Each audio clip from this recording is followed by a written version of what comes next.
If you're a salsa lover, you have got to try making your own green salsa with tomatillos. Native to Mexico, this small tomato-like fruit is naturally tart and very flavorful. I'm gonna show you how to use them. Today, we're preparing for taco night with saucy chicken tinga tacos and homemade green salsa. I'm Chef Heidi Fink, and that's what we're cooking on the coast.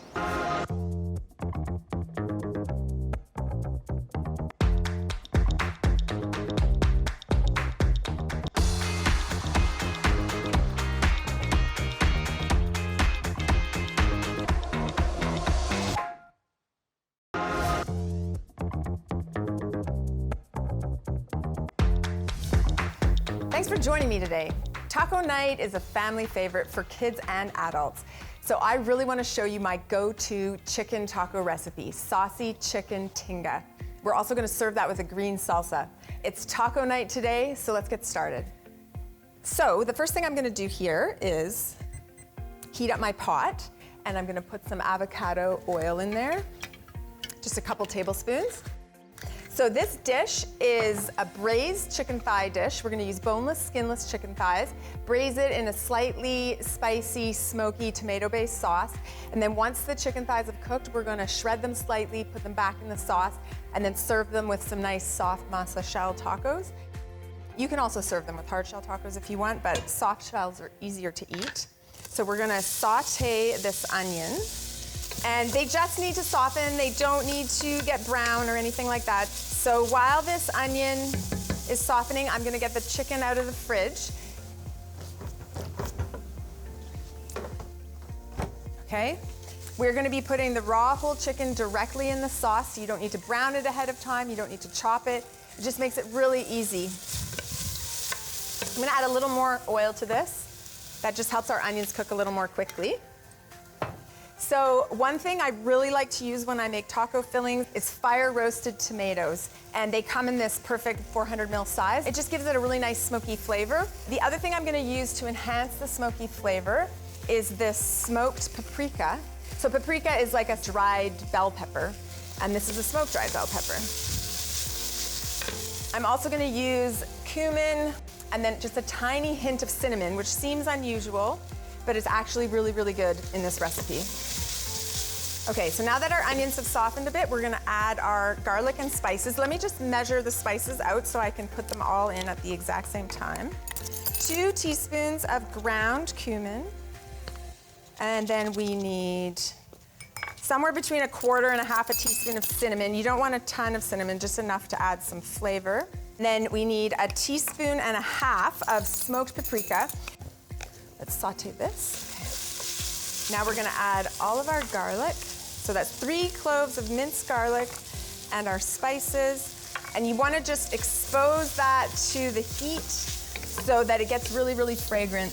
Like I can smell it right now. Oh, the smokiness with the cumin and the garlic, it's so good.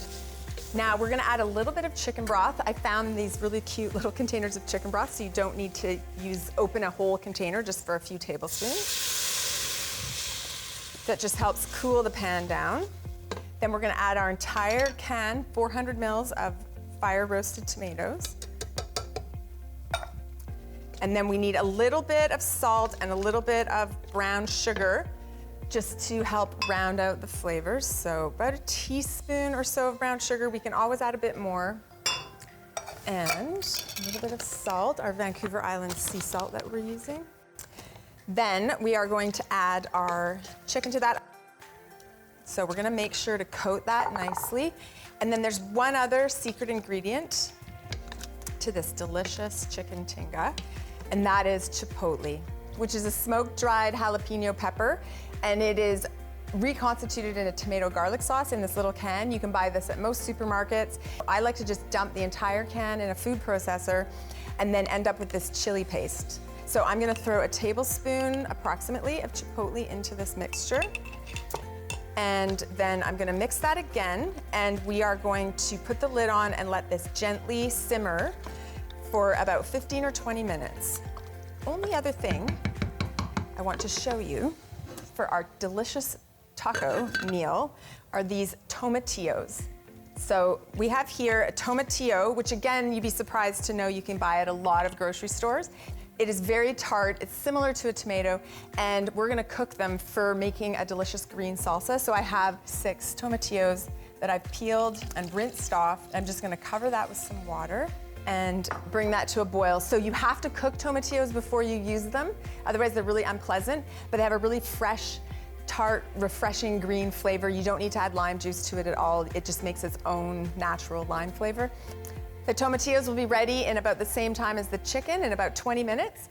We'll be back later in the show to bring together our taco night with saucy chicken tinga and green salsa. But first, we're on the road. See you after the break.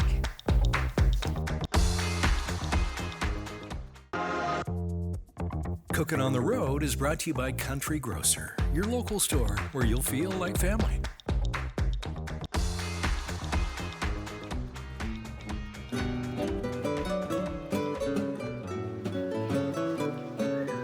Here I am at Maiiz Nixtamal. I'm looking for, Israel. Hi, Heidi. Thanks so much for having me. Thanks for coming down. Did I pronounce it correctly? Maiiz Nixtamal. Excellent. Right. This is so great. The first time I ever met you, you were just starting, you were just making the fresh tortillas, and now you've expanded to this amazing location. It looks like you have so much more to offer. So originally you just had the tortillas. We just have the tortillas, and we also expanding our repertoire with chips, tamales. People can also come to have some lunch. Oh, like a cafe. Like a cafe. Okay. Right. And I definitely noticed, like, for instance, you have some things that I have had a hard time finding, like this Mexican epazote. Epazote. We got Mexican oregano. That's amazing because it's sometimes hard to find Mexican ingredients on Vancouver that's Island. true. Yeah. That's true. So it's great that you have it here. I've seen some of these tortillas in the grocery store, right? That is right. Yeah, we have in about 20-something stores we are carrying our tortillas. You can also get the mole and the salsas in the stores. Okay. But the specialty items. Especially others, you have to come down. They have to come down. Oh, that's fine. We want to meet people too. Yeah.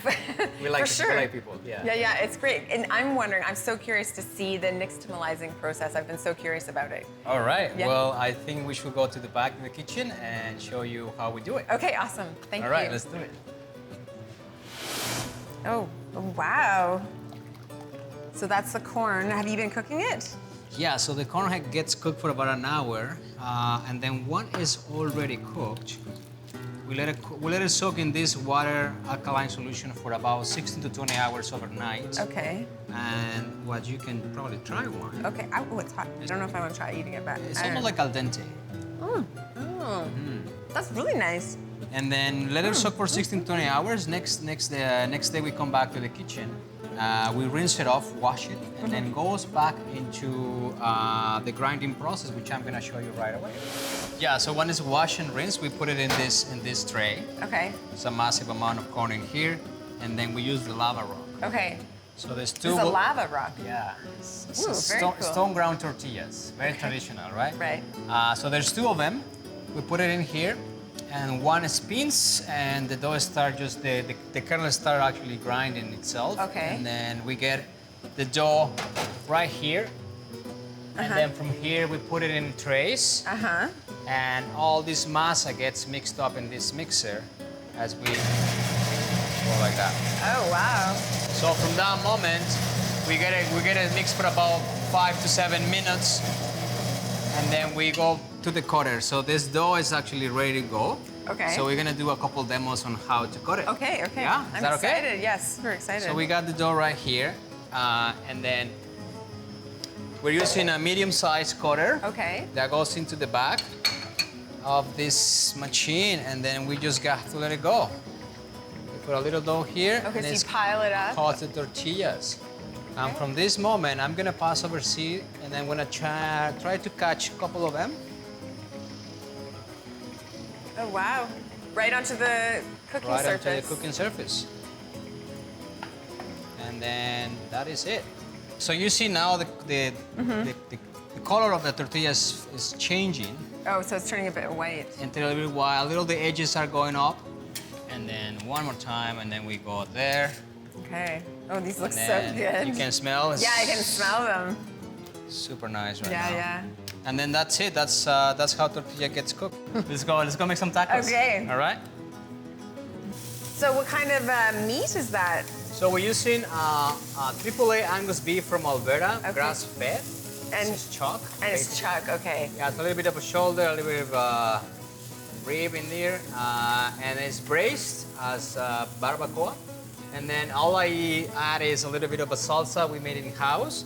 And I'm also gonna show you how to reheat tortillas for people at home. Just use a little bit of water and oil for 6 parts of water for 1 part of oil, kind of thing. Use the brush, and then just brush it. Make sure your pan is super hot. So you wanna hear that kind of sizzling, right? Okay. And then from that, you put the other one.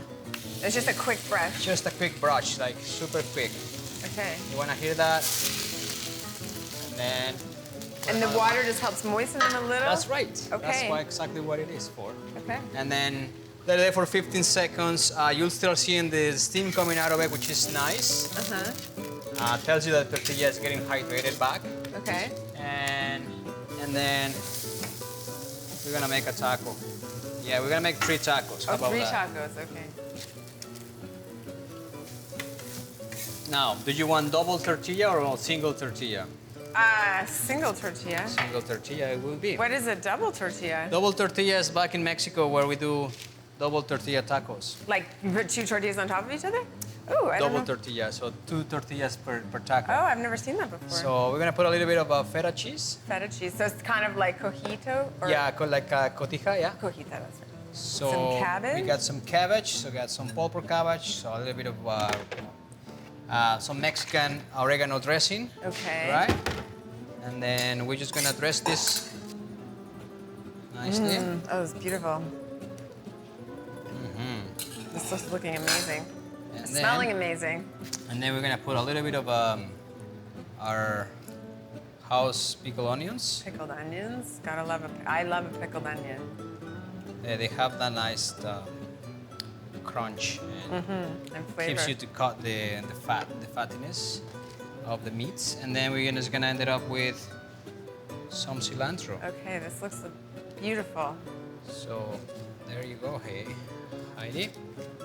Tacos. Thank you. Should we eat one together? Yes, we should. Thank you so much. That's for you. Oh, good. Okay, it's hot. Oh, let's see now. And then, cheers. Cheers. Cheers. I already had it in my mouth. Awesome. That is so good. Thanks for coming. Thank you so much for having me and for showing me this incredible technique. This is awesome. Thank you very much. I'll be back again for sure. Awesome. And you guys, you have to come down here. This is in Chinatown. So many great Mexican ingredients. Fresh tacos. You can just have them to eat. And you can also get the shells in the grocery store. Thank you. Bye-bye. Bye.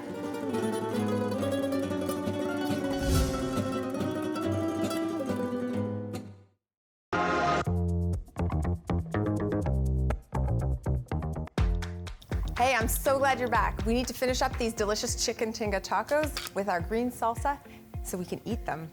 So our chicken has been cooking and it's nice and tender like this. What I would do is I have some already cooked, obviously, and I take them out of the sauce. I use my immersion blender to just puree the sauce quickly, or you can put it in a blender, or you can even just leave it chunky.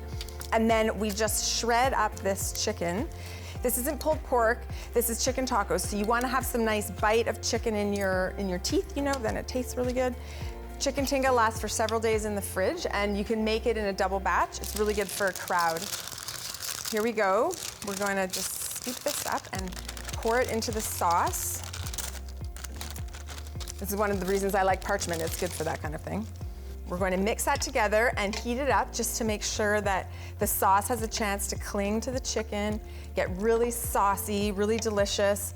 This is an absolute favorite in my family.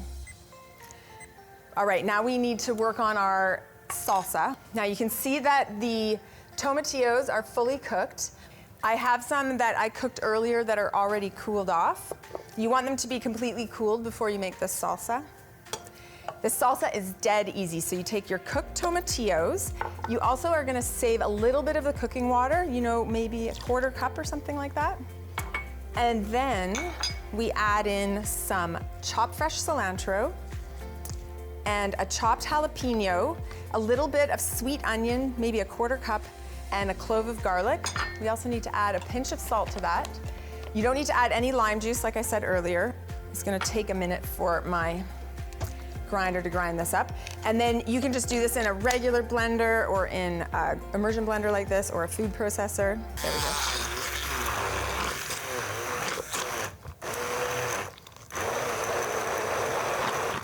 And if you like it really spicy, you can add extra jalapenos to that. If you don't like it spicy at all, you can remove the seeds from the jalapenos or just add half a jalapeno. I wouldn't leave it out altogether though, because then what is the point? Then it's not salsa. So there we have it. Super delicious. Green salsa. Look how vibrant and fresh that is. I'm gonna give it a little taste. Make sure that it doesn't need any more salt or anything like that. That's really good. Ooh, it's kind of spicy. Now our chicken is nice and heated through. You can cook this a bit longer to thicken it up if you like, but it is supposed to be nice and saucy like this. I have some previously cooked corn tortillas. You can buy them at the store or make them. I wrapped them in foil and just reheated them in the oven so that they're pliable and nice.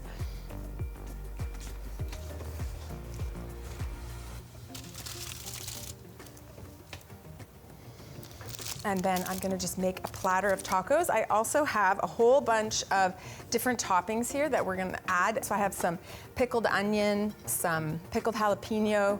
All these recipes will be on the website. The link is below so you can learn how to make it all yourself. We have some chopped lettuce. We have some crumbled feta cheese. I prefer to use feta as my go-to taco cheese because it's very similar to the cheese they use in Mexico. Which is like a white, firm, crumbly cheese. I also have a bit of sour cream. So now we're gonna open, I'm gonna move this over here. We're gonna open our tortillas and we're gonna just lay them out. I'll just do a platter of 5. Okay. Okay. So we're gonna prop them up against each other like that. Okay, I'm just gonna grab a slotted spoon, just because this should have simmered a bit longer to thicken up. And we're gonna spoon some delicious saucy chicken in here. You want to be able to eat the tacos in a couple of bites. You don't want it sloshing out the sides. I cannot wait to eat this, it's so good. Now, it's up to you what you wanna put on it. I'm gonna mix and match. I'll do a couple with a bit of cheese, and then a couple with sour cream. Or you could just leave one plain. I'll leave one plain. And then if you like it not spicy, you could just put a little bit of pickled onion on there. Maybe you want some spice, you're gonna put some pickled jalapeno. Or you could just leave all of this out. Guacamole, do we want some guacamole? Who doesn't love guacamole? Now, then some green salsa. You could use guacamole or green salsa, but I'm gonna put some green salsa on every single one because it's so refreshing and it's a really good counterpoint to this kind of smoky chicken. And then if you really like some lettuce, you can do that as well. I might just do that on a couple of them. Let me just put these jalapenos back. And then finally, you can garnish it with a little bit of cilantro and lime juice. Pieces of cilantro all over that. This avocado fell. There we go. And then some wedges of lime. I'll just cut a couple wedges really quick. And we'll nestle those around so that people can squeeze lime onto their tacos if they like. And then there you have it. Delicious chicken tinga tacos, so saucy, so simple, so delicious, super healthy. Kids love it, adults love it. It's my go-to taco meal. Pairings are brought to you by Liquor Plus. Discover the plus. A great meal deserves the right beverage. So to help us out today is Garrett from Bones Brewing. Welcome, thanks for joining us. Thank you. So we've got some spicy chicken tinga tacos. They're kind of smoky, there's some spices in there, there's some tang from the pickled jalapenos and pickled onions, there's some green spice from the salsa. So I'm really curious to know what you brought. Yeah, I brought the Bones Pilsner, which I think will go really well with this. It's a traditional European-style Pilsner, and we've added some North American hops to it. Okay. So that hop complexity will really complement the big flavors in the tacos nicely. Okay. So is that a common choice for a taco pairing, like to use a Pilsner or hoppy beer like that? Yeah, traditionally with tacos, you'd see a lot of thank you. maybe like Corona with a lime or Mexican amber lager. So Yeah. those types of flavors in a Right, beer okay. go nicely. So can you tell me a bit more about your brewery? Like, what other types of beer do you make? We make a lot of sours. We're kind of mostly known for our sours. So our raspberry sour, we've got a nice passion fruit sour, which would probably also go Yeah. well with the tacos. I feel like actually I could imagine a sour going really well with this, because it kind of reminds me a bit of a margarita, like fruity, refreshing. Yeah. It would be interesting to try that as well, but this tastes really nice. We should try it with a bite of taco, I think. Let's do that. I'm gonna try a little bite. Or I'll let the guests try a bite first. I can't wait. I can't wait to see what you think. Yeah? Is it good? I'm gonna try a little bite with the bite of beer, or with the drink of beer, sorry. It's so good that it feels like I'm eating it. And maybe you can tell us a bit about the name of your brewery. Sure. Where did you come up with that name, Bones Brewery? Well, I was right. It does go really well with the tacos. So Bones Brewing, we kind of see it as we're getting back to the bare bones of making beer, where we're just making good beer with no nonsense and just having some fun. Garrett, I noticed you have some really, really interesting artwork on your beer cans. Yeah. So part of being a brewery is we want to be a good part of the community. So we're looking to support local artists by using their artwork on our cans to, first of all, they look great and it really stands out, and also hopefully get some exposure for some artists around town. So your brewery is based on Vancouver Island? Yeah. Yeah. And you use Vancouver Island hops, you said? Yeah. And Vancouver Island artists? Vancouver Island artist, yeah. So the one that you see with the dry hop passion fruit sour, that one is from a mural on the Rockslide Gallery downtown. Oh, okay. Yeah, and then we've got a nice Vicky Drummond art piece on the Imperial Stout, and then we've also got some Fernwood street pole art as well. This was a really great pairing. Thanks so much for joining us. Yeah, thank you. We would love to see your take on this meal. Share your photo and tag us on social media at Chef Heidi Fink or at Chek Media. For more information on the recipes, just follow the links below. I'm Chef Heidi Fink. The more you learn, the better it tastes.